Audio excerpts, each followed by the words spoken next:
Bismillahirrahmanirrahim. Nawaitu ta'allum wa ta'lim wa tazakkar wa tazkir wa naf'a wal intifa wal ifada wal istifada wa hasa ala tamassuki bi kitabillah wa sunnati Rasulillah sallallahu alaihi wasallam wa du'a ila huda wa dalalata ala al-khair ibtigha wajillahi wa murubih wa sawabih wa mardatih min Allah subhanahu wa ta'ala.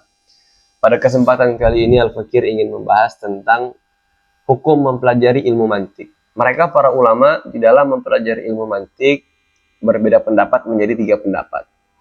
Pendapat yang pertama adalah pendapat yang dikemukakan oleh Imam Nawawi, Ibn Salah, dan juga Imam Suyuti, dan juga banyak juga dari mereka yang berpendapat bahwasanya mempelajari ilmu mantik itu hukumnya haram. Kenapa haram? Karena di dalam ilmu mantik itu terdapat dan tercampur dengan ilmu-ilmu filsafat Yunani. Maka karena itu Imam Nawawi dan juga Ibn Salah dan juga Imam Suyuti mereka mengharamkan mempelajari ilmu mantik karena ma yatarattabu alaihi haram fahuwa haram. Segala sesuatu yang nanti akan mendorong kepada yang haram, menjadi wasilah kepada yang haram, maka hukumnya haram. Nah, karena ilmu mantik ini bisa menjadi wasilah daripada memahami filsafat-filsafat Yunani yang dimana mempelajari filsafat-filsafat Yunani hukumnya haram, maka mantik juga dihukumi haram. Pendapat yang kedua adalah pendapat yang dikemukakan oleh Imam Ghazali dan juga banyak daripada pengikut-pengikut Imam Ghazali. Beliau berpendapat mempelajari ilmu mantik itu justru hukumnya wajib. Kenapa kok wajib? Karena dengan mempelajari ilmu mantik, sebagaimana sudah didefinisikan, ilmu mantik itu adalah alat yang dimana bisa kita pakai untuk memahami ilmu-ilmu pengetahuan-pengetahuan diniyah atau pengetahuan-pengetahuan duniawiyah. Nah, ilmu mantik itu kan bisa menjadi wasilah untuk mempelajari ilmu tafsir, yang dimana ilmu tafsir hukumnya wajib.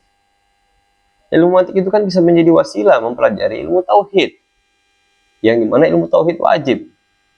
Dan juga ilmu mantik itu juga kan menjadi wasilah daripada segala macam bidang-bidang ilmu yang wajib. Makanya hukumnya wajib. Makanya di Alfiyah Mantik Ibn Bonah, beliau berkata, wa in takul harramahun Nawawi wa ibn Salahi wa Suyuti rawi kulna tara zil aqwalil mukhalafa mahalluha ma sannafal falasifah amma alladhi khallasahu man aslama fala budda an yu'lama indal ulama.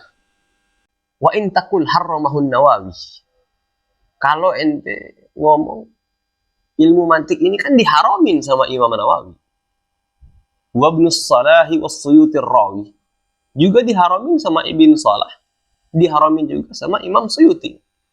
Kulna, maka kami menjawab, tarazil aqwalil mukhalafah, ente ngelihat pendapat-pendapat ini yang menyatakan haram, mahalluha ma sunnafal falasifah, terdapat di ilmu-ilmu mantik yang tercampur sama filsafat-filsafat Yunani. Ammal ladzi khallasahu man aslama fala budda an yu'lama indal ulama.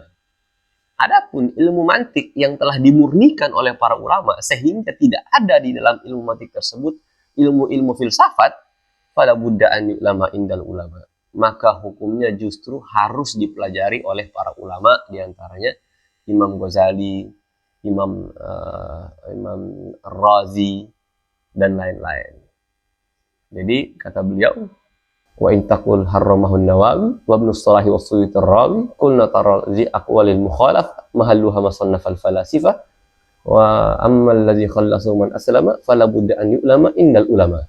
Itu jawaban daripada Ibn Bonah di Alfiyah Mantik. Pendapat yang ketiga adalah pendapat jumhur. Pendapat jumhur menyatakan mempelajari ilmu mantik itu hukumnya mubah, hukumnya boleh. Bagi siapa? Liman qawiya aqluh wa kamula zuhnuh. Bagi orang yang memang akalnya itu memang cerdas, akalnya itu memang kuat. Karena di dalam ilmu mantik ada beberapa bab-bab yang kita itu harus sangat-sangat teliti. Sehingga jika kita teliti di situ, insya Allah segala macam pengetahuan-pengetahuan itu kita bisa sampai dalam memahami dengan pola pikir logika yang benar. Di antaranya di dalam ilmu mantik itu ada yang namanya muqaddimah sughra, ada yang namanya muqaddimah kubrah, ada yang namanya natijah. Contoh, al-alam mutaghayyir. Alam itu berkembang. Ini harus disepakati dulu. Jika mereka sepakat, alam itu berkembang, meluas, kita lanjut ke yang kedua. Yang kedua apa? Wa kullu mutaghayyir hadis. Segala sesuatu yang berkembang, itu pasti punya permulaan. Ada titik nolnya. Ini disepakati dulu. Ketika yang pertama telah disepakati, kemudian yang kedua telah disepakati, ada hasil. Apa hasilnya? Wa kullu mutaghayyir wa kullu hadis yahtaju li muhdis. Segala sesuatu yang berkembang, segala sesuatu yang punya permulaan, itu pasti butuh kepada zat yang memulainya, yaitu Tuhan. Maka dengan mempelajari ilmu mantik ini, yang pertama dinamakan muqaddimah sughra, yaitu al-alam mutaghayyir. Yang kedua dinamakan muqaddimah kubra, yaitu wa kullu mutaghayyir hadis. Yang ketiga dinamakan natijah, wa kullu hadis yahtaj li muhdis. Dengan mempelajari itu kita kan bisa sampai kepada mengimani adanya Tuhan. Nah, maka oleh karena itu ilmu mantik menurut para jumhur itu adalah ilmu yang diperbolehkan untuk dipelajari. Jadi khulasahnya mempelajari ilmu mantik itu ulama beda pendapat. Pendapat yang pertama adalah haram, pendapat yang kedua adalah wajib, pendapat yang ketiga adalah boleh menurut jumhur. Mungkin ini. Assalamualaikum warahmatullahi wabarakatuh.